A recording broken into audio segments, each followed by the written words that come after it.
March the 5th, 2017. Guys, yesterday afternoon, I got the GQ Geiger counter in, the GMC 320 Plus. They're about $105. You can look them up online, and I'll link to another video.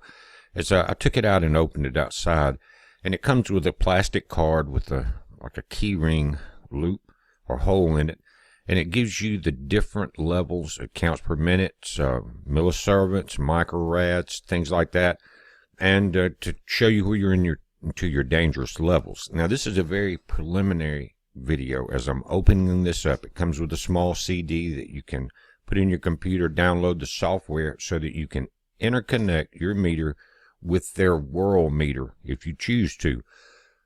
I mentioned in the last video, I'm not sure if that has ever been compromised. I don't know. I'm not insinuating that, but it also comes with your USB power meter. Comes about 98% charged as you open the box, but it says to go ahead and charge it in, so plug it in and do that. Now, as I opened it up, you just hold that button right there 3 seconds. Again, you've got a real good direction booklet in there. And so it started slowly counting from 0 to 14 counts per minute. I want to say at this point, I'm in a semi-shaded area of the yard. Now, as I walk up my driveway, and if you leave your meter on, your counts per minute will increase, and you're seeing 0.11 microservants, and the maximum count per minute is showing 23. That means as I was walking up the driveway, at one point, it hit 23 counts per minute. Now, you get total CPM, which counts per minute, or you can get the average or the maximum right there just by changing the buttons. Again, the instructions are in the booklet that comes with it. It's very simple, much easier than any cell phone you've ever dealt with.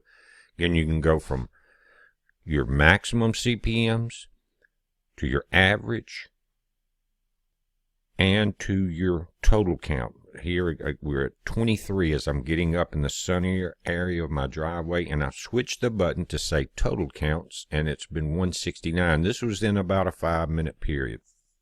But now, as it goes up to 23, and I just brought that up again, total counts at 169.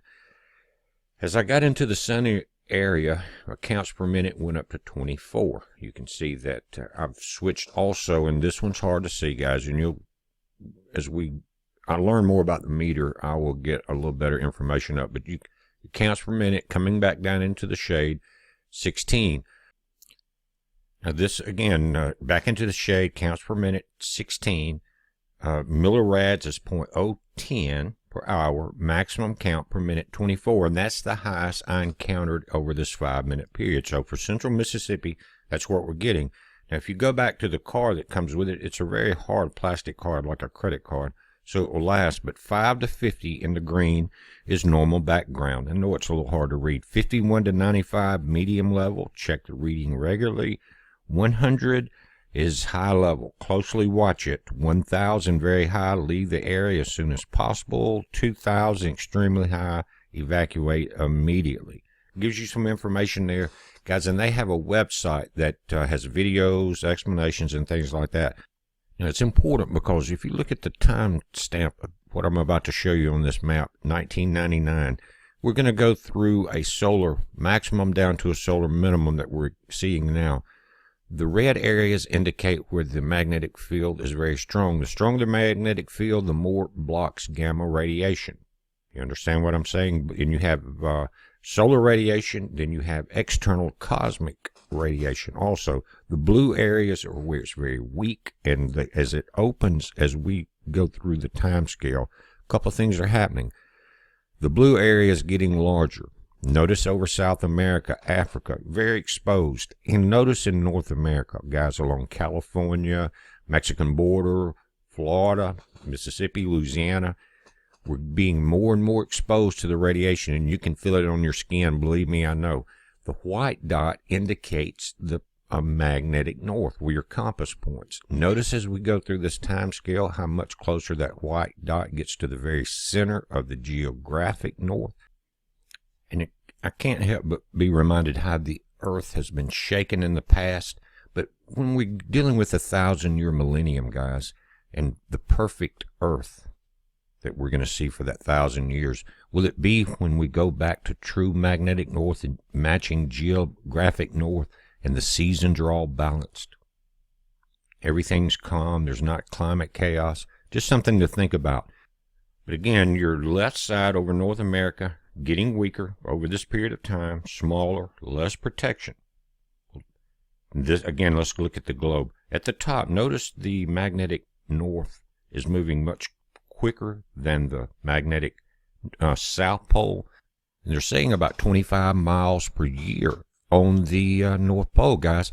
That matches that large magma pool that they say they discovered last year that's traveling at about 25 miles an hour around the planet. Think about it, this large amounts of magma, metal, magnetic movement.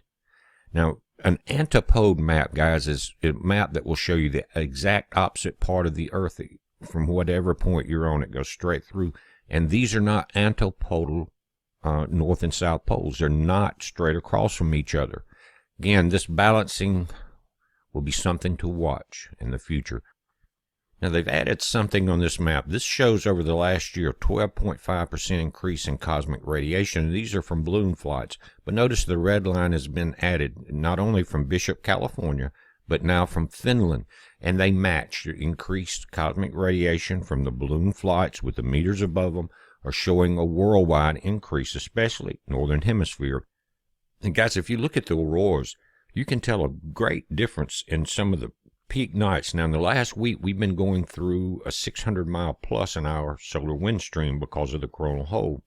But this was taken by Ben Monyer on March 1st in Grundarfjord, Iceland. And you have that white arc in the center. That's just a concentration of energy. Amazing pictures. Also, from Lapland Media, Photo Adventures, these guys have tours and stuff for this. But look at this cabin. Then as you go above it, it just gets larger and larger. And they were there to photograph the moon, Venus, and Mars. And this is what they got. And I'm going to back it out, kind of give you an idea of the entire image because we're just scrolling up here. It just doesn't end in that area. And this is a visual indication of this energy coming from the sun. Aurora, Mars, Venus, and the moon. This is Peter Rosen, part of that group on March 3rd, 2017. And here's the entire picture. Check that out. There's your moon. You can see some of your planets. Now, going back to the meter just a moment, there's a couple of features. Of course, your USB to your computer, built-in rechargeable battery via that USB. Plus, it has a DC power port where you can get the small power supply and plug it in and leave it on your desk or wherever you want without running the battery down. So you have a 24/7 reading, and you can set the alarm for different levels to where it will go off and let you know if you reach that particular level. Now, I'm still learning about the meter. As I learn more about this and get used to it, the videos will get better as far as the technical information about it, guys. I just got it in, checking it out, and remember, it will let you tie into a worldwide map of different meters. Now, I'm working on getting it set up to where we can have our own map. It's going to take a moment, but it would allow us to get accurate readings without worrying about is this section of the country or this section of the world being compromised. Because if you think about it, you plug your meter into your computer, you're tied into anyone's particular system, your meter may be able to be manipulated, your information manipulated, or completely blocked from that site. If you're getting high radiation readings that they don't want everyone to see, you may just be shut down totally from even being able to participate with that map or with that group.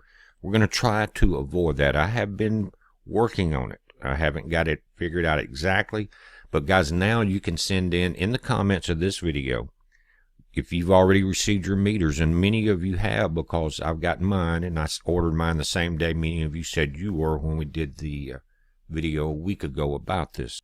But again, my reading yesterday on the 4th here in central Mississippi was 24 counts per minute. That's the peak I saw then. You can set it up inside too, and you can get very close to that count. But think about things like buildings blocking your meter, shade, different things like that.